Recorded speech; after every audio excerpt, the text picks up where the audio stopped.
This week is the Shabbos before Passover, Pesach, the festival of liberation, the festival of redemption, and the special Passover, the special Shabbos before Passover is called Shabbos HaGadol, the great and awesome Shabbos.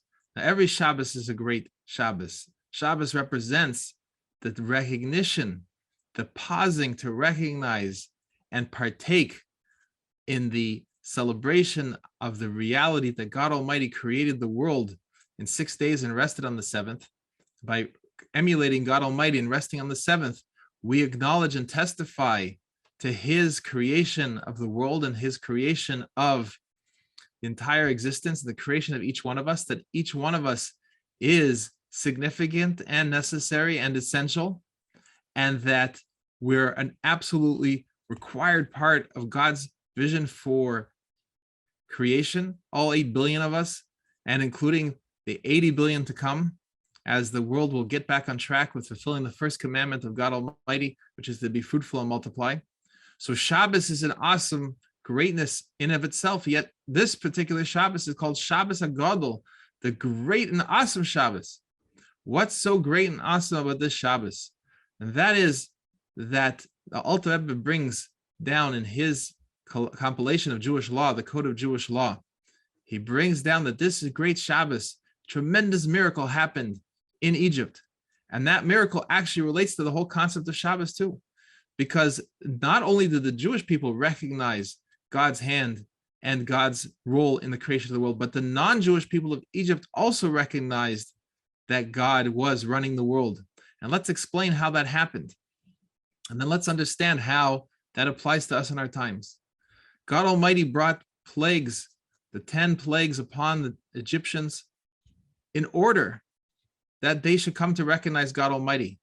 It wasn't out of cruelty, it wasn't out of vengeance, it was out of desiring that every human being should recognize that they have a higher purpose in the world than to merely be involved in the physical world, merely to be busy with their physical activities and glorifying themselves and glorifying their possessions.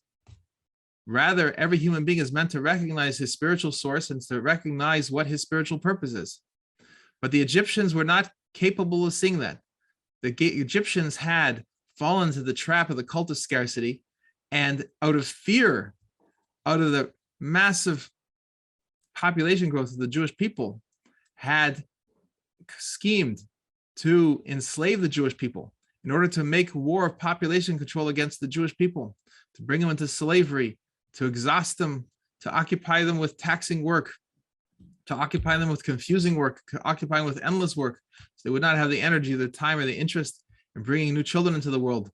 And then took it a step further and actually started to eliminate the children and started to spiritually try to eliminate the children by educating them, the Jewish girls, into the Egyptian education priorities of belief in the primacy of the human existence and a detachment from their own spiritual existence.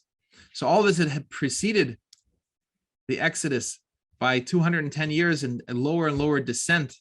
And God Almighty listened to the cries of the Jewish people and said, now's the time to take the Jewish people out of Egypt, and send Moses, our teacher, to lead the Jewish people out of Egypt.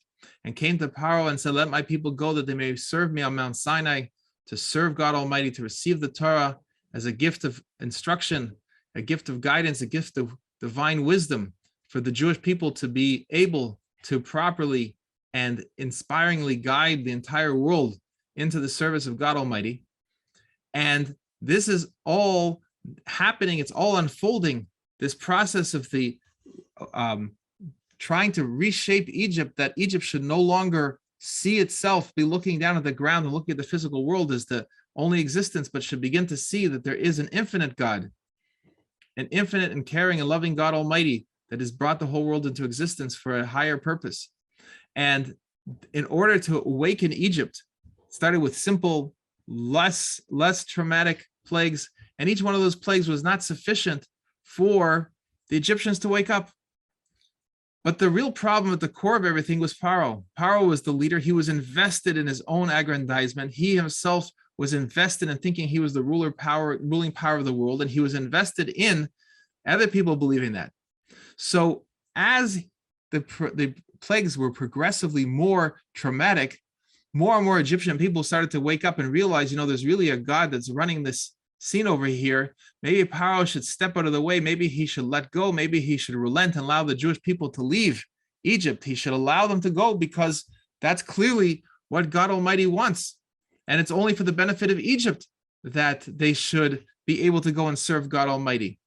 But Pharaoh was insistent and he refused. But as each plague increased the intensity, one over the next, then more and more people of the Egyptians began to recognize that something really needed to change over here. But they still didn't have the level of courage to be able to go and confront Pharaoh and say to him, enough is enough. We won't tolerate your mismanagement of Egypt anymore. We will no longer tolerate your refusal to recognize God. We will no longer tolerate your insistence on enslaving other human beings. We will no longer tolerate your aggrandizement over other people at the expense of other people. The people were not yet ready to take that step. But then came the final plague. And the final plague consisted of the death of all the firstborn in Egypt. A tremendously traumatic, highly intense plague. And that was preceded by God Almighty commanding the Jewish people to each family to take a lamb and to tie that lamb to the bedpost, to be then slaughtered on the 14th of the month of Nisan, on the eve of the Exodus. And the significance of this lamb was that the lamb was the idolatry of the Egyptians. They worshipped the lamb. They worshipped sheep. Comes along the Jewish people following God's command is transmitted to them by Moses, their teacher, and they take this lamb and they tie it to their bedpost. And the obvious inquiry that was provoked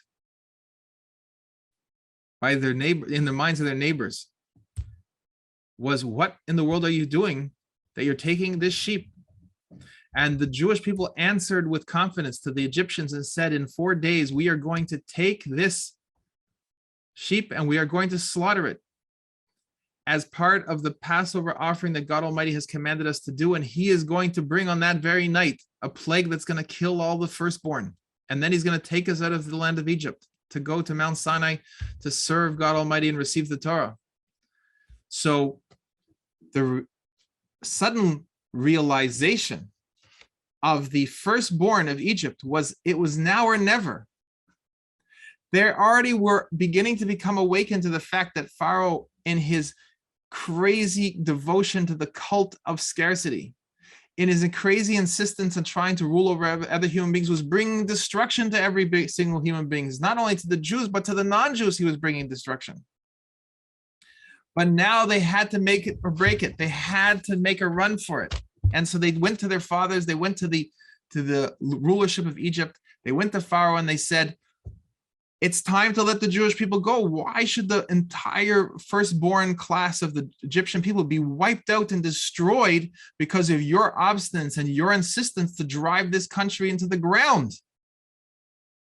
And when Pharaoh refused, they realized that it was their duty for the well-being of Egypt was to take up weapons, to take up arms, to go head to head with Pharaoh and his forces, to eliminate them and to drive them out of power, to free the Egyptian people. Better that it should come to the hands of the firstborn in their last days of life and rescue Egypt from the terrible destruction was coming, than that it should happen and come through God Almighty. It's no wise move for a person to say, oh, destruction is coming, let's sit on the sidelines and watch it happen. Oh, bad things are going to happen because you see the terrible government, you see how the king of Egypt, the top leader of Egypt, he is so demented and he's running the whole thing to the ground. Bad things are going to happen. That's not a wise man. That's a person who sees what's going on, but he's still a fool. A wise man, like the firstborns, realized that what they had to take matters into their own hands to wrest control of the government, to wrest control of the rulership of Egypt from people who had committed themselves to the destruction of every single living person. This Paro was going to continue. He tried to destroy the Jewish people, and when that was failing, the whole country, the whole system was being destroyed. So they and the firstborn sons, in their wisdom, when their final realization, they realized that they could not suffice with talk. Talk is only for people who are not willing to bring it into action. They said they are willing to take up arms and to make a war against their own government in order to be able to overthrow the government and bring a rescue, bring a salvation to the Egyptian people. And as part of that rescuing the Egyptian people, they would just turn around and say to Jewish people, you're welcome to go. We support you in going, because we now see and we now realize that it's God Almighty who's in charge, that the Egyptian way of life has been false from the beginning. It's not that we're going to try to rescue some detail from the Egyptian life. The whole Egyptian life has been false from the beginning. And they recognize that. And they realized that they had to go and they had to fight for that. Now that shows you true understanding. That shows you people who really understood what was going to happen, and they really understood the consequences of their inaction, and they were willing to take action. And this was a tremendous miracle. It was a tremendous miracle that the Egyptian people themselves were willing to rise up against their own government. Now, as the practical result was that, unfortunately, they were not successful. Tragically, they were not successful. Many of the Egyptians were killed, which on one hand, you might say, well, that's not a bad result for people who were such terrible slave masters.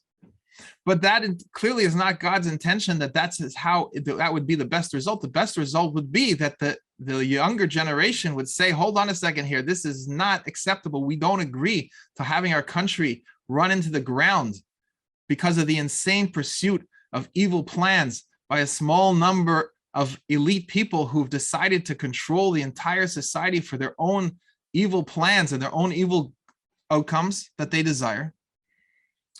But what happened was that there was still a miracle, because the entire Egyptian forces were involved in this tremendous, devastating war between the firstborn sons that were seeking, in one last desperate attempt, to wrest control of the country from the people with evil plans, and those people who had the evil plans, who controlled the machinery of government. They controlled the army, they controlled the police forces, they controlled the infrastructure, they controlled the enslavement systems, they controlled the taxing systems, they controlled the education systems. They had that inertia of control of these systems and the ability to order people around who, out of their own small-minded fear, could only follow orders. They were able to defeat the firstborn sons and still hold on to power.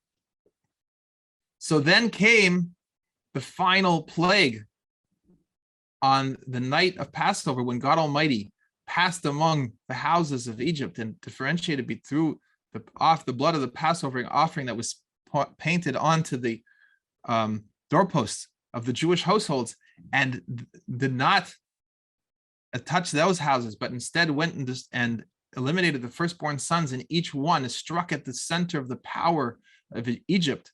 And there was a massive plague upon Egypt, which then led Pharaoh to finally realize that all was lost. And he then went now demanding and screaming that the Jewish people should leave, because he saw that the end of Egypt was upon him, and he didn't have anything left to save other than the last opportunity was to get the Jewish people out. So this is a great miracle. This entire events that happened on the 10th of Nisan, which is we celebrate that on Shabbos HaGadol. And what we can understand from this story, and from this it's not just a historic story, it's an ongoing story. The entire story of the Exodus of Egypt is ongoing, that we have to understand that our job is twofold.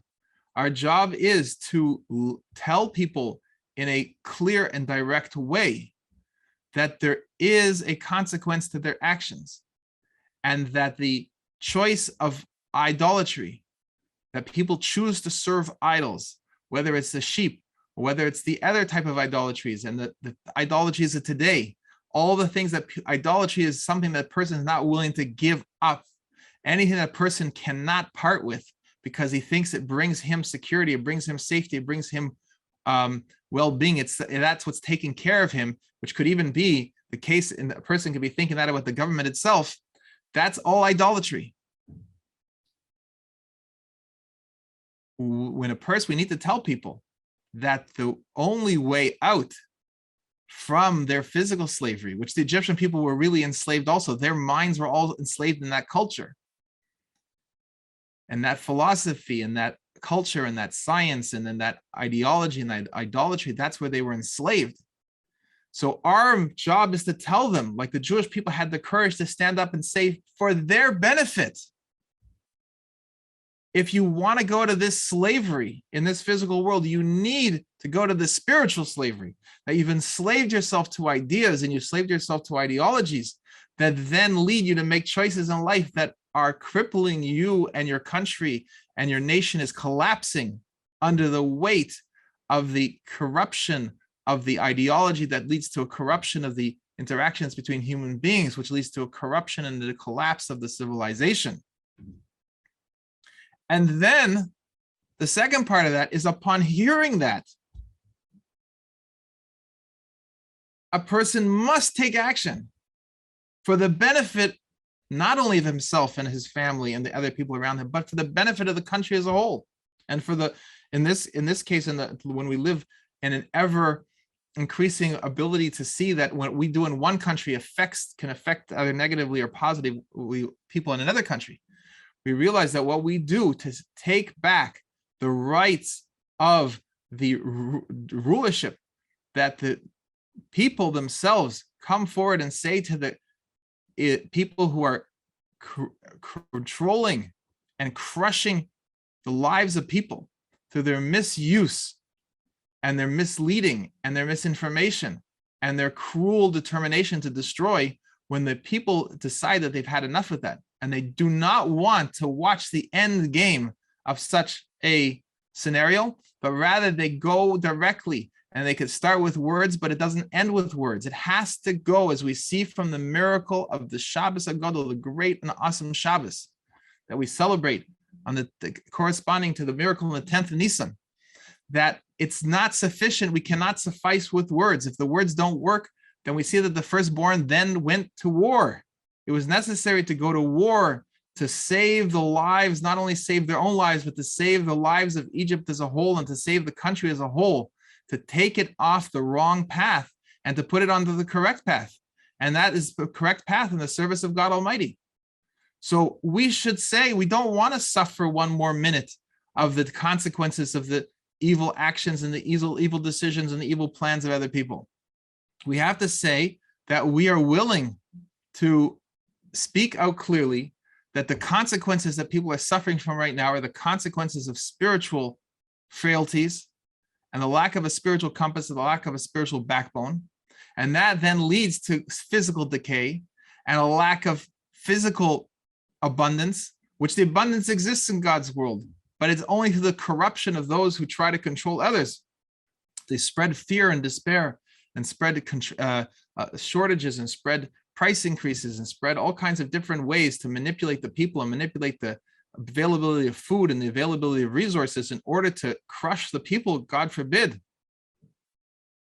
So the answer for the people is not to say we will wait, we will discuss, we'll have an investigatory committee, we'll see what we could do with finding candidates, we'll see all these different things which are just delay tactics intended by those who have a plan, and an evil plan at that, and have a plan to continue to crush people through the dashed hopes of one failed candidate after another, and one failed investigatory committee after another, and one failed court case after another.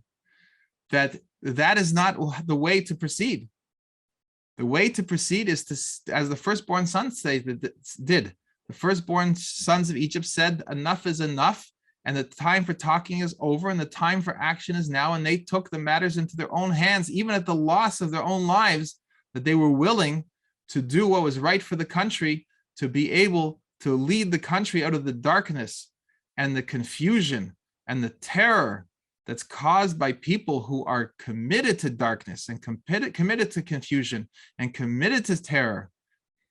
That was the job of the firstborn sons, and that's the job of the people in every generation, to recognize that, and particularly in our times, in our places, where we see that the darkness and the terror and the confusion that is being spread, and the efforts to confuse people and take them off track and to destroy even their most basic humanity, their most basic abilities to procreate, both their ability to bring families into the world.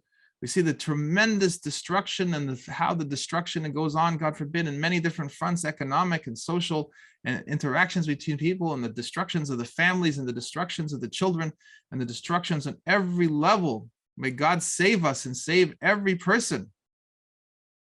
So now we have to see that the lesson of Passover is a time of action. While we wait for God's miracle, while we wait for God, then we expect that God will redeem us, and he'll redeem the entire world. But the firstborn sons did not want to suffice with that. They said, we don't want to wait and rely on to wait 4 more nights until God will take care of this on his terms. We want to stand up to the forefront right now. We have become sufficiently aware and sufficiently conscious and sufficiently committed to now turn around the direction of Egypt that we're willing to take action right now. We don't want to wait another minute for this to be resolved in some sort of, natural way, or some sort of advocacy way, or some sort of way of waiting for a miracle. Those are all the things that the people who have evil plans want others to rely on. Oh, either the falsehood of thinking that it's somehow going to resolve itself, or it's not really a threat, or that there's going to be a miracle salvation. Or the other lie that they promote is, well, some people are, the people who just watch and somehow are going to just survive it. And, kind of this bitter, cynical, resentful statement of, look what these evil people are doing and their evil plans, and look how bad things are getting, and kind of relishing in the descent and the disintegration of what is supposed to be a beautiful and good and abundant place, which is God's creation. So therefore, our responsibility is to spread this message, and every person should reach out to everyone they can with this message. And it's a message of hope. And it's a message of hope that not only do we not have to wait for the time for people to take action like the firstborn sons did, but that people will take action just by becoming aware and saying they've had enough, and they want that the God Almighty should be the actual ruler and the actual decisor, and everything should go according to his plans and to his commandments, and according to his vision. People speaking up that and taking back immediately responsibility for their own lives. The steps to take back life into the hands of the living. Like it says, the wicked are called dead even while they're alive. So we don't want we don't want the world to be run by people who are really like the walking dead, God forbid. We want the world to be run by the living, by people who are managing the world responsibly on behalf of their neighbors and helping increase prosperity, increase abundance, increase goodness for their neighbors and for themselves and for their families. So that starts, that taking back life for the living and for those that want to bring more life into the world, that starts immediately right now in a person's own thinking. And then that expands into his own marriage and expands into his own family. And that starts by the family. It's the core is the family of this miracle is the family. That each family, each Jewish family was willing to make a public statement of renouncing idolatry. Each Jewish father was willing to go get that lamb and do exactly how God had commanded. And that provoked the change in the entire Egyptian culture. That had provoked the change in the entire Egyptian world. That provoked the change that the firstborn sons were willing to then overthrow the idolatrous government, the government that sought to enslave people and to prolong the enslavement.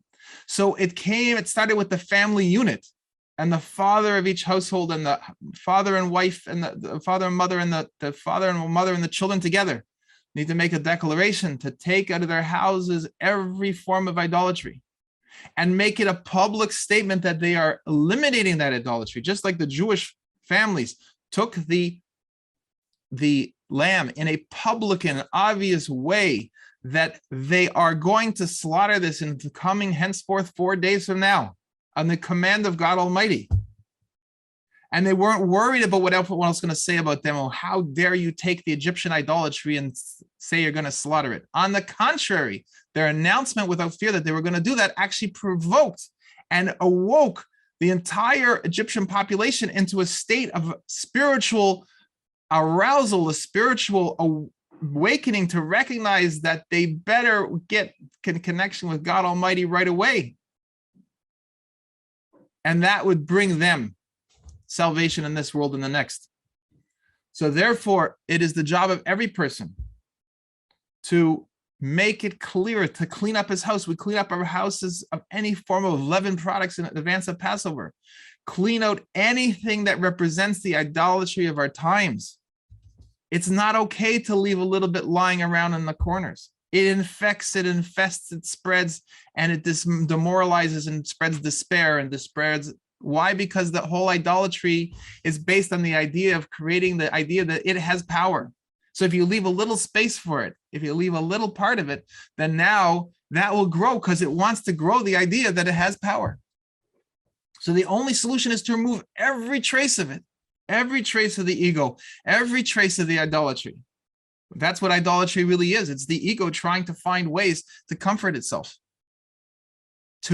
Instead of having to live in the unknown with God Almighty, instead to come up with all kinds of schemes and machinations and plans and ideas that this is going to take care of things. This is going to solve this problem. All kinds of idolatries, putting those things in charge.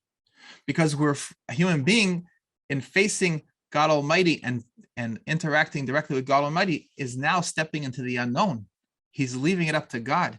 He's putting his prosperity and his abundance and his life in the hands of God Almighty.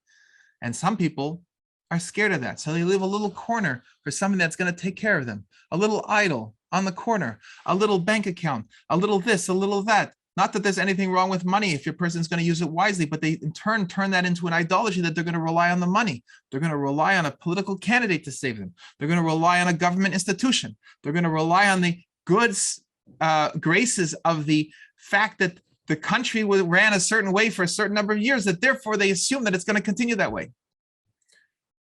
We therefore need to understand that it's our job as we come to the holiday of Passover, that it's a preparation of a holiday of redemption for the entire world. So the message to the entire world is that by throwing off the shackles of the spiritual idolatry, the spiritual slavery, then it's possible to have physical redemption from physical slavery, to have physical liberty. And physical liberty looks like being alive, being joyful, being in relationship, being connected, building, creating, expanding, humanity expanding, creating new expansions of civilization, new expansions of ideas that can bring, and ideas of technology, that practical applications of ideas that can bring benefits to humanity, to ease human life, to heal sickness, to bring about a state of affairs in the world where the sole occupation of man is going to be to know God Almighty. Because all the things that have troubled us through time, taking care of our basic needs, will have been solved by the revelation of divine wisdom that will enable mankind to enlist the laws of physics and chemistry to take care of all those things for us. And we will then realize and spend our entire time doing what God Almighty took the Jewish people out of Egypt to do, was to come to Mount Sinai and to receive God's wisdom on Mount Sinai, both the written Torah and the oral Torah. And not only the 613 commandments, but the 7 commandments that apply to all humanity, to every single human being, which those 7 commandments are actually 30 commandments. And those 30 commandments contain multitudes of details of how to live a good and righteous life, of bringing more life into the world, of creating a civilized world, of guiding our divine powers, our divine abilities, our divine thinking, and our speech and action into building good things and to increasing the divine image in the world, and not, God forbid, doing anything that would detract from the divine image in the world. So that's why God took us out of Egypt. He freed us up from the physical slavery to come to a spiritual freedom, a spiritual connection to the God Almighty, which then leads to a physical liberty. And therefore, when we recognize that that is really for the gift of all mankind, that every human being has that access. Every human being is meant to live that life, is meant to live in the divine image and to bring more life into the world. And then everyone that conducts themselves that way, for the reason that it was given by God Almighty on Mount Sinai through Moses, our teacher, he is guaranteed a portion in the world to come. His soul will live eternally. He has automatic eternal salvation. Automatic from the fact that he makes the choice in this world to connect himself with God Almighty through Moses, our teacher, on Mount Sinai, bringing down divine wisdom into the world in a way that's accessible for every single human being. That's a moment in time on Mount Sinai, which was the culmination of the Exodus to Egypt, is supposed to be now become the constant state of humanity. That's what we are going to experience. And it should be now. It should be immediately. We should not need any more trials and tribulations, God forbid, not for anybody, but rather we should just recognize that this is where we're going. So let's just go straight there. Let's promote the awareness of God Almighty. Let's promote the understanding that every human being is meant to be dedicated into the service of God Almighty. Let's promote the idea and the recognition and the action that comes to bring more life created in the divine image into the world. And that is what is going to bring about the transformation of the world. And it should be with chesed, it should be with loving kindness, it should be with rachamim, it should be with mercy. And that's how the transformation should happen. We should not have to spend another instant in exile, in slavery, in suffering. The internal suffering is even greater than the external suffering. So our blessing for every person is that to take these words to heart, and these words will come from the heart and touch the heart and touch the heart of each person and bring each person to a recognition that something can be done right now. We are not powerless. We always have choices. We always have the choice to choose God Almighty, to clean up our houses, to clean up our lives, to disconnect ourselves from the death support system of the idolatrous cultural icons and the cultural ideologies that are intended to keep us attached to them, that keep us away from life. And on the contrary, to say, I choose life. I choose the connection to the eternal. I choose the connection to the good that wants to do good and bring more good, and to bring more kindness, and to bring more benefit to people, and more promotion and exaltation of every person, that there's an infinite value to every single human being. For every second that they're breathing, there's an infinite value to their breathing, and infinite value to their existence. Not based on how productive they are, or how smart they are, or how tall they are, fast they are, strong they are. Those are all non-godly calculations. God's calculations are that he brings this person into life, and that means that person is infinitely valuable in God's eyes because he's created in the divine image. And that leaves us in awe of every single human being, because every single human being created in the divine image is someone that is awesomely important to God Almighty, and therefore he's awesomely important to each one of us. And with that attitude, that's the attitude of the redemption. That's the attitude of seeing the godliness in every person, and seeing the divine image in every person, and seeing how each one of us can actually live that way. We're starting right now. And may we see the immediate fulfillment of this, when with God's help, we will rebuild the temple, the holy temple in Jerusalem, a house of prayer for all the nations in Jerusalem, the holy city, for the benefit of all humanity. And may we experience that now, a good Shabbos and a kosher and happy Passover, kosher and freilich and Pesach. Now, just a moment before we are done. You are here because you are like me, not satisfied with the condition of the world and the Jewish people, objecting to the direction that confused people are running in, and intent on seeing God Almighty's vision for the world fulfilled. Torah is a manual for action, and we are taking action. At RabbiSmith.org, we have one goal: to connect every man, woman, and child with God Almighty. This is the only way forward, and that includes you. RabbiSmith.org has 2 tracks, one for non-Jews and one for Jews. My job is to help point you to the truth, that not only is the divine spark in you bursting out, but you have loving responsibility to those around you, and they will thrive from your clarity and your orientation. Now, join at RabbiSmith.org. We have a new initiative starting. We have just started a weekly class, Amunah, Faith in Action, to shepherd our faith and to learn how to shepherd the faith of those around us. Videos, audios, materials, and newsletters.